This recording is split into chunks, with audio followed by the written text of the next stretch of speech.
Exhibit A.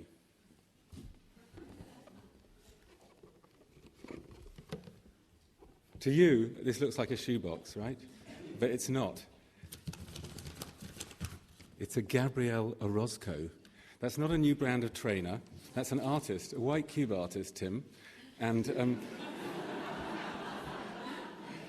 this is a work of art that was, or something very similar to this, was shown in the museum of my other honorary opponent there from the Tate Modern, Chris Durkon. It occupied the centre of a very large room, and it had a museum guard stationed next to it to make sure no one kicked it or trod on it. Now, you think I'm here to tell you that this is crap, but I would not be so presumptuous as to challenge the White Cube and Tate Modern together.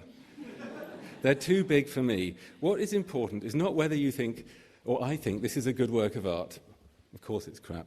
It's the way the museum justifies its presence in the exhibition. Curator Jessica Morgan I don't want to sort of single out a particular individual, but I will, just for fun.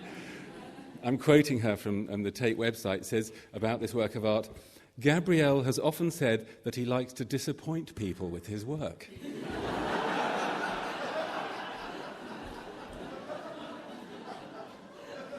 I don't have to say any more, do I? I'm not going to do this speech with a straight face. I don't have to spell out, do you? That sort of means that the work's bad, but it's kind of deliberately bad, so it's good because they meant to disappoint me. There's a lot of sort of ontological kind of feedback loops that go on in the language that's used to legitimate art that really confuse me and make me feel like I'm stoned when I go to galleries. Anyway, look, this is the first reason why museums are bad at telling us why art matters. The language of art explanation and criticism is now so confused that it heaps praise on anything and everything, and it can't distinguish between what matters and what doesn't matter. Put a piece of rotting and smelly cheese on a plinth in a museum, and a curator will tell you that it questions notions of taste and decency, expands the use of the senses in the experience of the work of art beyond the domination of the eye, and draws attention to notions of time and decay, possibly even entropy, though, Alain, I can never really remember what that word means. Ladies and gentlemen, if I was a successful contemporary artist, I could fart in an art gallery today, and you would be reading little wall texts written by museum curators praising me for dematerializing the art object. However, I do not want to dwell long on the wishy-washy language used to legitimize art in museums today. Many of you will know me from my investigation of the contemporary art market, and I want to now turn to the business of exhibiting art. I'm very happy that this motion has the word matters in it, and in your vote later on, I want you to make the word matter really matter. Matter can mean many things in art. Art can matter because it's popular, famous, expensive, commercially successful, but most of us would agree that what really makes art matter is when it's good and when it's long-lasting.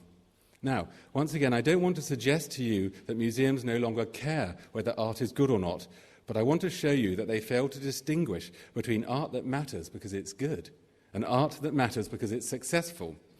Exhibit B, actually, the Tate exhibition Pop Life. In autumn 2010, the Tate Modern held an exhibition called Pop Life. It was a very good exhibition of the most commercialized art that has been made in the last 50 years. But Pop Life was not the original title. The original title was Sold Out. That was changed, apparently after an artist contributing to the show objected. Compare the two titles. Compare the two titles. Pop Life is pure celebration. Sold Out is ironic, has questions. Have these artists sold out? But the Tate gave in to censorship from the artist, and they couldn't even hint to us the real reason why this kind of art matters. Museums, in short, are in the business of telling us that art is the best thing ever, and they're doing a very good job at that. They need more money to build ever bigger extensions, to house ever more art that's available, and there is ever more art because ever more people believe that art is the best thing ever. So they make more of it, and more people come to see museums, so museums build bigger extensions. Ladies and gentlemen, you understand the feedback loop that's going on.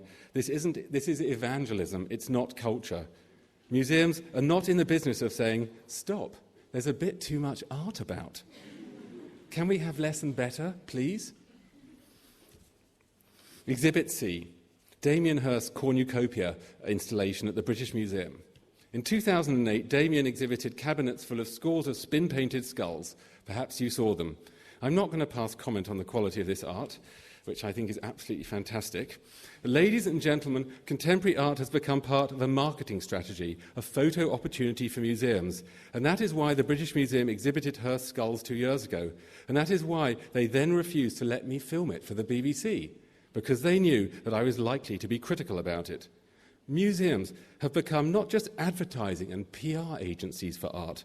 Worse, they've become cultural fascists who tolerate no opposition voices. Heretics such as myself must be excommunicated. I'm very glad also that this motion has the word why in it. Museums are very good indeed at telling us that art matters, but they are bad at telling us why art matters. Exhibit D, the Gauguin exhibition at the Tate Modern. Wasn't it genius? What an incredibly beautiful hang and astute curating, rare works of art carefully borrowed from museums and donors all over the world. I could have happily spent the rest of my life in that place. What effort, what scholarship. The rooms were organised along different themes: landscape, the eternal feminine, teller of tales, earthly paradise. So I went from room to room with great anticipation, waiting for the one on the theme of paedophilia. Not because I'm a pervert, ladies and gentlemen, but because we know that Gauguin was a sex tourist by any modern definition. Surely this is an important aspect of his art, something that matters today. Well, there was no room based on this theme and no text next to any paintings properly informing us about this. Why? Well, the first rule, if you're running a big modern museum and you're putting on big exhibitions, is don't offend the lender. Keep the lender happy. If you were a billionaire, as I'm sure many of you are because we're in the Saatchi Gallery, and lent your $40 million Gauguin to a museum and you read a wall text next to it that contextualized it within the artist's sexual exploitation of minors, would you lend to that museum again? Exhibit E, my final exhibit. Damien Hirst at the Tate Modern in 2012. Ladies and gentlemen, next year is the year of the London Olympics.